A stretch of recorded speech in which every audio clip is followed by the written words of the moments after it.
ഇരിക്കുന്ന PSC എക്സാമിലെ പ്രധാനപ്പെട്ട ഒരു ക്വസ്റ്റ്യനാണ്.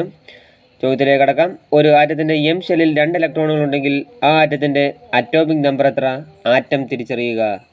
ആറ്റത്തിൻ്റെ M ഷെല്ലാണ്. അതായത് നമുക്ക് ഷെല്ലുകളെ നെയിം ചെയ്തിരിക്കുന്നത് അറിയാം. K, L, M, N അങ്ങനെ പോകുന്നതാണ് ഷെല്ലുകളെ നെയിം ചെയ്തിരിക്കുന്നത്. K എന്ന ഷെല്ലിൽ മാക്സിമം 2 ഇലക്ട്രോൺ ഉൾക്കൊള്ളാൻ കഴിയും. Lൽ 8 എണ്ണമാണ്, Mൽ 18 എണ്ണമാണ്. അങ്ങനെ പോകുന്നതാണ്. അങ്ങനെയാണെങ്കിൽ K എന്ന ഷെല്ലിൽ 2 ഇലക്ട്രോണുകൾ ഫുള്ളും നിറഞ്ഞു. L എന്ന ഷെല്ലിൽ 8 എണ്ണം ഫുള്ളും നിറഞ്ഞു. Mൽ എത്ര എണ്ണമെന്ന് പറഞ്ഞേക്കുന്നത്? 2 എണ്ണം മാത്രമേ ഉള്ളൂ. 18 എണ്ണമില്ല, 2 എണ്ണം മാത്രമേ ഉള്ളൂ.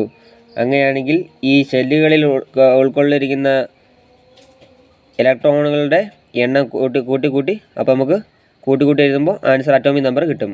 അങ്ങനെയാണ് ഈ K എന്ന ഷെല്ലിൽ മാക്സിമം എത്ര എണ്ണം ഉണ്ട്? 2 എണ്ണം ഉണ്ട്. Lൽ 8 എണ്ണം ഉണ്ട്. Mൽ 18 എണ്ണം ഇല്ല, 2 എണ്ണം മാത്രമേ ഉള്ളൂ. ഇതെല്ലാം കൂട്ടി എഴുതുമ്പോൾ ആൻസർ അറ്റോമിക് നമ്പർ കിട്ടും. 8 2 10, 10 2 12, 12 ഇലക്ട്രോണുകൾ മൊത്തമുണ്ട്. ഇലക്ട്രോണുകളുടെ എണ്ണമായിരിക്കും അറ്റോമിക് നമ്പർ എന്ന് പറയുന്നതും.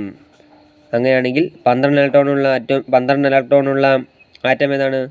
മഗ്നീഷ്യമാണ്. 12 ഇലക്ട്രോൺ ഉള്ളത്. സോഡിയത്തിന് 11 ആണ്, പൊട്ടാസ്യം 19 സിങ്ക് 30. അപ്പോൾ ആൻസർ ഏതാണ്? മഗ്നീഷ്യമാണ് 12 ഇലക്ട്രോൺ ഉള്ളത്. Answer magnesium. അപ്പോൾ നിങ്ങൾക്ക് വീഡിയോ ഇഷ്ടപ്പെട്ടെങ്കിൽ ലൈക്ക് ചെയ്യുക, ഷെയർ ചെയ്യുക, സബ്സ്ക്രൈബ് ചെയ്യുക. ഇനി ഇതുള്ള ടിപ്സ് വേണമെങ്കിൽ ചാനൽ ഉറപ്പായും സബ്സ്ക്രൈബ് ചെയ്യാൻ മറക്കരുത്.